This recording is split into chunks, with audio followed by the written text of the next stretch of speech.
Imagine a warm night on an Australian beach. The sky is dark and the surf is just a low hush. Suddenly, the waves begin to shimmer, glowing bright blue like a field of stars.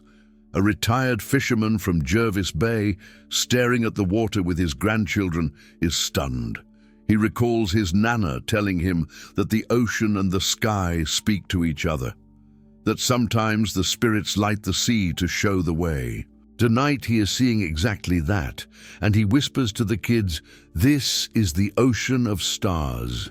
In the next minutes, we're going to unpack why the sea can glow like the Milky Way, how ancient Aboriginal stories predicted it, and what modern science says. If you're fascinated by cosmic mysteries and Dreamtime legends, smash that like, stay tuned to the end, and share this yarn with a mate. Because the truth behind these lights will change the way you look at the night. For tens of thousands of years, Aboriginal people have read the night sky like a book. Elders taught that the land, the sea, and the stars are one living system. Using the sky as a calendar and a map, they knew when the rains would come, when fish would spawn, and when it was time to travel. The Gamilaroi people, for example, followed star maps and songlines to walk more than 700 kilometers to the Bunya Mountains for the nut harvest. These songs marked waypoints like rivers and waterholes. Because information traveled orally, through stories, song and dance, the knowledge stayed alive for millennia. When an elder pointed to the dark clouds in the Milky Way and spoke about the emu in the sky, it wasn't just a bedtime story, it was a practical guide to finding emu eggs and reading the seasons. But there is another, equally wondrous phenomenon that lights up Australia's coastal nights: bioluminescence. Scientists call it a form of chemiluminescence, a chemical reaction that produces visible light without heat. Tiny organisms like dinoflagellates and plankton release an enzyme called luciferase that reacts with luciferin and oxygen, creating a blue-green glow that rivals the stars. Aboriginal people saw this glow and wove it into Dreamtime tales, saying the ocean was returning the light of the sky. Today, we're going to walk through those stories and show how they connect culture, science, and wonder. Grab a cuppa, settle in, and let's take a trip across sea and sky. It was a balmy evening at Jervis Bay when old Uncle Kevin, a former rock lobster diver, took his grandkids for a stroll. He'd spent decades out on the water, but he'd never seen anything like what unfolded that night. As they paddled in the shallows, every splash turned neon and footprints lingered as trails of cobalt light. The kids gasped, and Uncle Kevin's mind flashed back to a story his nana had told him by candlelight. Spirits in the deep light, their way with torches so the lost can find home. Back then, he dismissed it as an old bush tale. Now, watching his little ones draw glowing circles in the sand, he felt something shift. He bent down and whispered that this wasn't magic, but a living, breathing ocean, speaking in color. Scientists would later explain that blooms of dinoflagellates released bursts of light when disturbed, the same reaction that fireflies use, but underwater. The luciferin and luciferase in their cells combine with oxygen to produce photons, giving off a cold light that can be blue, green, or on rare nights, red. Uncle Kevin didn't know those terms, but he understood deep down that the sea and the stories were connected. The sight reminded him of his nana saying, "When the sea glows, the spirits are watching." By sharing this moment with his grandkids, he kept the chain alive, linking personal memory with ancient lore. Long before GPS, Aboriginal sailors and travelers moved across huge distances by reading the night sky. Star maps, called songlines, plotted courses not just across deserts but across water. Gamilaroi families memorized a chain of constellations representing campsites and waterholes all the way to the coast. Each star in the sky corresponded to a landmark on Earth. In the east, The rise of the Pleiades, the seven sisters, signaled the time to set out. As the night progressed, the constellation Orion would follow, acting like a celestial shepherd. The travelers sang their way from one point to the next, turning the night sky into a living map. An elder from the Yorta nation once described how, on fishing trips on the Murray River, they'd use the Southern Cross to orient themselves. If the cross pointed down, it was time to head home before the wind turned southerly. This wasn't mysticism, it was refined observational science passed through oral tradition. The same methodology applied at sea. Torres Strait Islanders, for instance, used the rising of the shark constellation Bidam to know when the winds would shift and when to plant their gardens. The lines of light reflected on calm water, those shimmering star paths, literally showed them where to go. In this way, the ocean became a mirror of the sky, and the songs of the stars guided safe passage through dark waters. Across Australia, the story of the Seven Sisters chases across the land like a thread of light. In the western deserts, the sisters are pursued by a lustful hunter. In the east, they are beautiful women fleeing from a jealous man. In many versions, they leap into the sky, becoming the Pleiades cluster. But in coastal communities, there is a twist. When the hunter gets too close, the sisters dive into the sea and become rays of light, surfacing as stingrays or fish that glow. Ngarrindjeri Auntie tells children that if they see blue sparkles at night, the sisters are playing in the waves, reminding everyone to respect women and to care for the sea. The story teaches social law, discouraging unwanted pursuit, while simultaneously marking seasonal change. When the Pleiades sit low on the horizon at dusk, it's time to collect shellfish or hunt certain fish, because the sea is full of life. The Dreamtime narrative thus encodes ecological knowledge.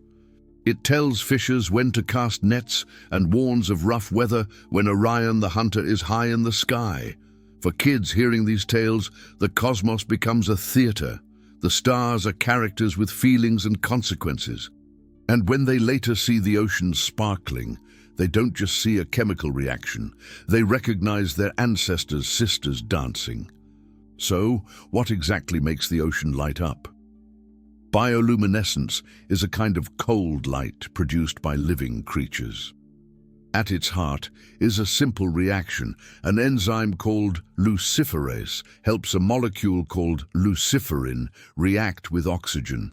The result is oxyluciferin and a photon, a tiny packet of light. On land, fireflies and glowworms use this trick. Underwater, it's everywhere. Scientists estimate that the majority of animals in the deep ocean can produce light. Tiny plankton near the surface flash when disturbed, perhaps to frighten predators or to communicate. Some shrimps can spew glowing fluid like a burglar alarm, drawing bigger predators to chase away their attackers. Squid have photophores, little light organs, on their bellies. They shine downward to erase their shadows and hide from sharks below. Fish like anglerfish grow glowing bacteria that dangle in front of their mouths to lure prey. In the shallows of Jervis Bay or Tasmania's beaches, blooms of dinoflagellates create rolling waves of light when the water is agitated. The color is usually blue because shorter wavelengths travel farther underwater, but sometimes the glow looks green or even red when conditions change. Though modern science knows the chemical pathways, there is still mystery. We don't yet understand all the reasons animals evolved this ability. That uncertainty leaves room for awe and for stories. It also shows that the ancient observers who linked the glow to spiritual meaning were attuned to a real natural wonder long before bioluminescence was a word. In Aboriginal cosmology, there's no hard boundary between sky and sea. The Milky Way is often described as a river of light, and its reflection on calm water completes the circle. In some communities, The dark spaces in the Milky Way, the Coal-Sack Nebula, are thought to be a canoe carrying ancestral spirits. When bioluminescent waves roll in, people say the spirits are landing.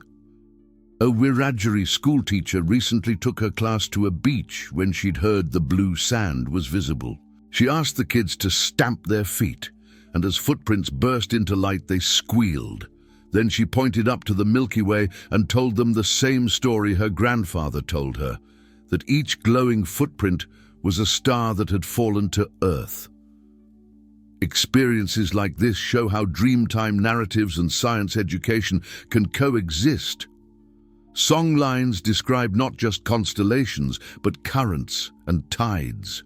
They link mountains to stars and cliffs to planets. When the ocean glows, it visually reinforces that linkage. It invites people to slow down and see the world as a tapestry, where rivers in the sky feed rivers on land, and the waves carry the light of ancient fires. This holistic worldview fosters respect. You wouldn't throw rubbish in a river if you believed your ancestors swam there. Similarly, you care for the ocean if you see it as a reflection of the heavens. Sadly, much of this knowledge was threatened by colonization. When Europeans arrived, Aboriginal people were forced off country, and many oral traditions were suppressed. Children were taken from families, and languages were banned. With each broken link, star maps and ocean stories faded. Yet the knowledge never entirely disappeared. Elders held onto fragments and shared them when it was safe. In recent decades, Indigenous scholars like Dwayne Hamacher have partnered with communities to record and revive astronomical lore. Schools are starting to teach star stories alongside physics, and tourism operators invite elders to explain the meaning of glow-in-the-dark beaches. A young Yolngu woman from Arnhem Land recently recorded her grandmother describing how the moon chases the sun and dives into the sea every month, causing the tides. Her recording went viral, connecting thousands of people to a story that might otherwise have been lost. By blending oral history with academic research, Australians are reclaiming their place as some of the world's first astronomers. And by appreciating phenomena like bioluminescence through both lenses, they're showing that science and spirituality can enrich each other rather than compete. As the waves lap against the shore and stars wheel overhead, it's easy to feel small, but also connected. The glowing footprints on the beach echo the glow of distant suns. The songlines that guided people to the Bunya Mountains mirror the tracks of the constellations. The seven sisters still dance above and, in some places, in the water below. The science of luciferin and luciferase doesn't diminish the magic. It enhances it by showing just how marvelously alive our planet is. When Uncle Kevin pointed at the blue waves and told his grandkids a story from Dreamtime, he wasn't just sharing folklore, he was weaving together observation, memory, and identity. Next time you stand by the sea at night or gaze at the Milky Way, remember that the line between them is thinner than you think. We're all walking along Australia's ocean of stars. If this yarn opened your eyes to the hidden lights of the sea and the deep wisdom of the Dreamtime, let us know. Drop a comment about your own experiences with bioluminescence or star stories. We read every one. Hit the like button if you learned something new. Share this video with a mate who loves mysteries. And don't forget to subscribe and ring the bell so you don't miss the next story. Your support keeps these stories alive and helps us bring more Indigenous science and history to everyone. Thanks for sticking around, and until next time, keep looking up and down, because the ocean and the sky have plenty more to say.